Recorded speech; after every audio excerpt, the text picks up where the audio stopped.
Kwa majina naitwa Bandita Ambrosi, mwenyekiti wa UWT kata ya Buyuni.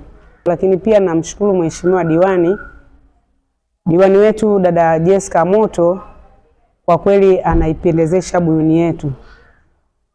Ametuletea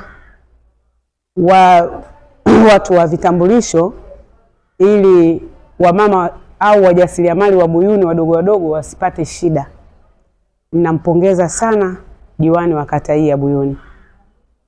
Maana bila hivyo wajasiriamali wengine walikuwa hawaelewi waende wapi, wafanye nini, lakini kwa uwezo wake diwani ametuletea, na watu leo wamefurahi sana. Wajasiriamali hapa wanaendelea kujiandikisha kwa ajili ya vitambulisho ili waonekane na wao kwamba ni wafanyabiashara hapa kata yetu ya Buyuni.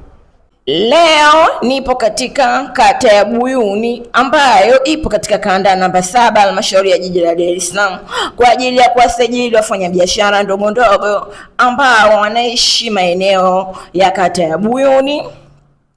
Wafanyabiashara hao wanafanya biashara mbalimbali katika maeneo yao kama vile kuuza chipsi, mama lishe, baba lishe, machinga, wauza mboga, wauza viatu na biashara nyingine ndogo ndogo ambazo wanazifanya kwa ajili ya kujikwamua kiuchumi.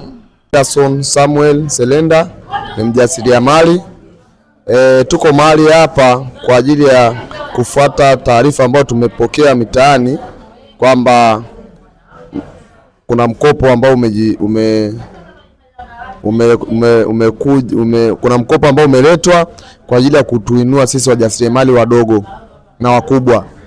Kwa hiyo tunashukuru serikali kwa kutukumbuka sisi wajasiriamali, kwa sababu ni kweli kuna mikopo mingi, lakini baadhi ya mikopo inatuumiza, lakini kwa mikopo hii ambayo ina riba nafuu itatusaidia sisi kutuinua kiuchumi na hata pia kuwasomesha watoto wetu ambao wanahitaji labda baadhi ya vitu vya kuwapelekea shule kama mahitaji madogo. Kwa hiyo mkopo utatusaidia pia kutuinua kiuchumi zaidi.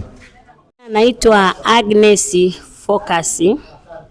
Kwa maeneo ninaishi naitwa Agnes Same Tarimo.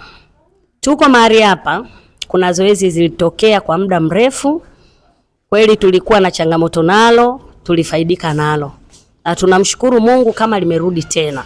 Yaani kwa mimi nashukuru Mungu na wanawake wenzangu. Tuko hapa kata leo.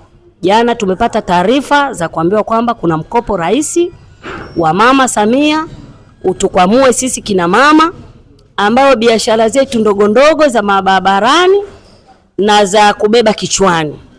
Kwa kweli tunashukuru kupitia mkopo huu, kama utatoka utatuinua.